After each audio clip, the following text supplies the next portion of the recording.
नमस्कार दोस्तों, क्या आप जानते हैं रावण की मृत्यु के बाद उनकी पत्नी मंदोदरी का क्या हुआ? क्या सच में विभीषण मंदोदरी का संभोग हुआ था? एक दूसरे को पति पत्नी के रूप में स्वीकार किया कि नहीं किया? लिए जानते हैं पूरी खबर को। क्या है? रामायण के कई ऐसे पात्र हैं जिनके जीवन से जुड़ी बातें आज भी रहस्य हैं। इनमें से एक चरित्र रावण की पत्नी का है जिसके बारे में कई रोचक तथ्य मिलते हैं। आइए जानें रावण की मृत्यु के बाद के उनके जीवन के बारे में। रामायण ग्रंथ में न जाने कितनी ऐसे कथाएं हैं जिनके बारे में आज भी पूरी तरह से जानकारी नहीं है। ऐसी ही एक कथा है रावण की पत्नी मंदोदरी के जीवन और रावण की मृत्यु के बाद के उनके जीवन के बारे में।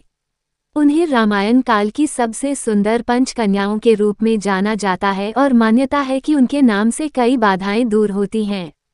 आइए जानें रावण की मृत्यु के बाद मंदोदरी के जीवन के बारे में कुछ प्रचलित कथाओं के बारे में। फूड। रामायण के कई ऐसे पात्र हैं जिनके जीवन से जुड़ी बातें आज भी रहस्य हैं। इनमें से एक चरित्र रावण की पत्नी का है जिसके बारे में कई रोचक तथ्य मिलते हैं। आइए जानें रावण की मृत्यु के बाद के उनके जीवन के बारे में। रामायण ग्रंथ में न जाने कितनी ऐसे कथाएं हैं जिनके बारे में आज भी पूरी तरह से जानकारी नहीं है। ऐसी ही एक कथा है रावण की पत्नी मंदोदरी के जीवन और रावण की मृत्यु के बाद के उनके जीवन के बारे में। हिंदू महाकाव्य रामायण के अनुसार लंका के राजा रावण की रानी के रूप में मंदोदरी को वर्णित किया जाता है। रामायण में उन्हें सुंदर, पवित्र और पतिव्रता स्त्री के रूप में दिखाया गया है। उन्हें रामायण काल की सबसे सुंदर पंचकन्याओं के राजा माया और अप्सरा और मान्यता है कि उनके नाम से कई बाधाएं दूर होती हैं। सबसे सुंदर और गुणवती स्त्री थीं। इसी वजह से लंकापति रावण ने उनसे विवाह किया और वो लंका की पटरानी बनी। मंदोदरी के दो पुत्र को मेघनाद और अक्षय कुमार थे। हालांकि कुछ पौराणिक कथाओं में माता सीता को भी मंदोदरी की पुत्री के रूप में वर्णित किया जाता है। मंदोदरी को एक पतिव्रता स्त्री के रूप में याद किया जाता है और अपने पति रावण के लाख दोषों के बावजूद मंदोदरी उनसे प्रेम करती थी और उन्हें अपना सर्वस्व मानती थी। यही नहीं, मंदोदरी रावण को हमेशा सन्मार्ग पर चलने की सलाह देती थी। रामायण में रावण के प्रति उसके प्रेम और निष्ठा का वर्णन मिलता है। तीनों लोगों में रावण के जैसा विद्वान, पराक्रमी, बलशाली कोई नहीं था आज तक कि ब्रह्मा भी उससे पूछते थे। इंद्रदेव, देवता सब खड़े रह जाते थे। इतना बलशाली था कि उसके चलने से पूरी धरती काम पे मां रहती थी। एक बार तो राम भी हिचकिचा गए तो उसको करने में। तो ये जान लीजिए कि रावण जैसा मैट्रो उच्चारण, वह भी यहाँ तक कि महादेव का तांडव स्तोत्र की रचना स्वयं की थी।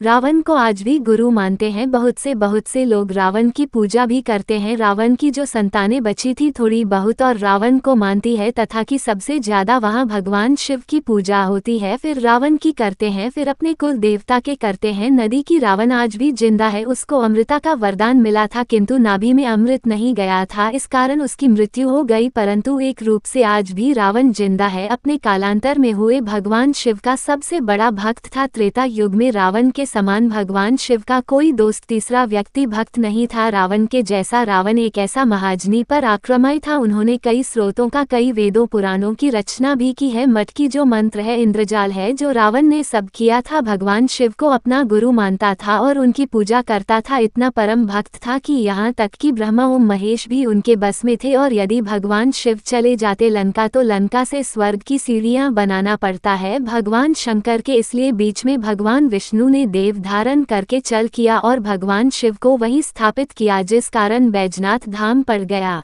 त्रिया चरित्र जाने नहीं कोई, खसम मारकर सती होई। ये कहावत कोई ऐसे ही नहीं बनी है। इसके पीछे एक लंबी कहानी है। इस कहावत का अर्थ है कि स्त्री का चरित्र एक अबूझ पहेली है, उसे कोई नहीं जान सकता है। वह जलेबी की तरह जटिल व्यक्तित्व की स्वामिनी है जो उल्टा होते हुए भी सती सावित्री दिखने का प्रयास करती है। वह अपने पति को मारकर सती होने का स्वांग रच लेती है। पर ऐसा चरित्र समस्त स्त्रियों का हो, यह जरूरी नहीं है। कुछ स्त्रियां ही ऐसे चरित्र की मालकिन होती हैं, समस्त नहीं। आओ आज एक कहानी सुनते हैं कि यह कहावत कैसे बनी। पंपापुर नामक एक राज्य था जहां पर विलासराय नामक राजा राज्य करता था।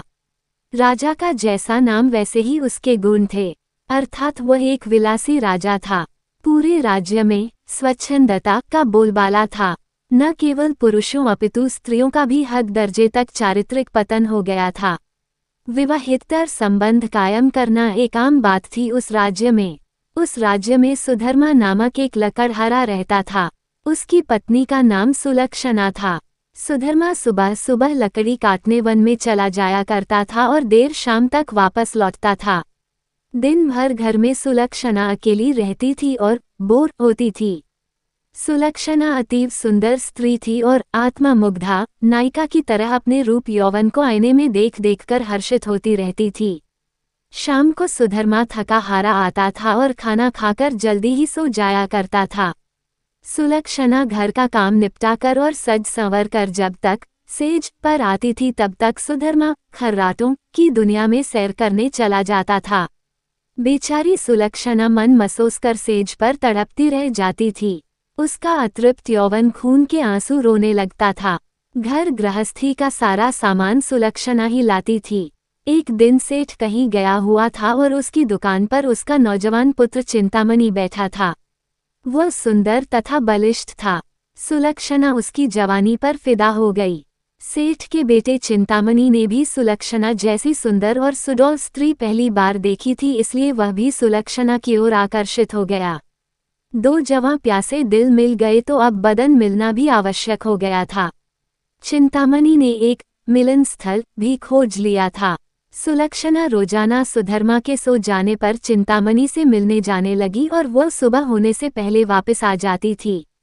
सुलक्षणा और चिंतामणि की रंगरेलियां बेरोक-टोक चलने लगी। एक दिन सुधर्मा जंगल में लकड़ी काटने गया तो उसने देखा कि एक साधु बेहोश पड़ा है। सुधर्मा ने उस साधु पर ठंडे जल के कुछ छींटे मारे तो साधु ने आंखें खोल दी। सुधर्मा ने साधु को बैठाया और ठंडा जल पिलाया तो उसमें कुछ जान आई। थोड़ी देर बाद उसे खाना भी खिलाया तो उसके बदन में थोड़ी ताजगी आ गई और वह चहलकदमी करने लग गया। सुधर्मा ने उस साधु से आग्रह किया कि कुछ दिन वह उसका आतिथ्य स्वीकार करे। सुधर्मा के आग्रह को साधु महाराज टाल नहीं सके और शाम को वे साधु महाराज सुधर्मा के साथ उसके घर आ गए। साधु को देखकर सुलक्षणा के तन बदन में आग लग गई। उसे लगा कि अब उसकी चोरी पकड़ी जा सकती है, इसलिए वह साधु को घर में नहीं रखने की जिद पर अड़ गई। सुधर्मा ने उसके सामने समर्पण करते हुए कह दिया कि साधु महाराज बस 1-2 दिन ही रहेंगे। इस पर सुलक्षणा राजी हो गई। रात में सबने खाना खाया और साधु के लिए आंगन में चारपाई बिछा दी। सुधर्मा खाना खाने के तुरंत बाद ही सो गया था, लेकिन सुलक्षणा की आंखों में नींद कहाँ थी, वहां तो चिंतामणि की सूरत बसी हुई थी। उसका मन उड़कर चिंतामणि के पास चला गया था, मगर बदन तो सुधर्मा के घर में ही पड़ा था। यौवन को मन से ज्यादा तन की जरूरत होती है। सुलक्षणा को अपना बदन जलता हुआ महसूस होने लगा। उस आग बुझाने के लिए उसे चिंतामणि के सागर की आवश्यकता थी। सुलक्षणा उठी और उसने देखा कि सुधर्मा खर्राटे ले रहा है। तब वह साधु के पास गई। साधु भी चुपचाप लेटा था। सुलक्षणा ने उसे सोता हुआ जाना और फिर वो बन संवर कर चिंतामणि से मिलने के लिए चल दी। साधु एक अनजान व्यक्ति के घर में ठहरा था और सुलक्षणा ने उसे बड़ी मुश्किल से घर में रहने दिया था, जबकि उसने यहाँ रहने के लिए कहा ही नहीं था। सुलक्षणा के व्यवहार को देखकर दाल में जरूर कुछ काला है, साधु महाराज के मन ने कहा और वह सोचता ही रहा। इसलिए उसे नींद नहीं आई और उन दोनों के क्रियाकलाप देखता रहा। जब सुलक्षणा उसके पास आई तब वह दम साधकर चुपचाप लेटा रहा। उसने सुलक्षणा को बन संवर कर कहीं पर जाते हुए देख लिया था, मगर वह चुपचाप पड़ा रहा। उसने ये भी देख लिया था कि भोर होने से पहले ही सुलक्षणा वापस आ गई थी। उसे अब सारा माजरा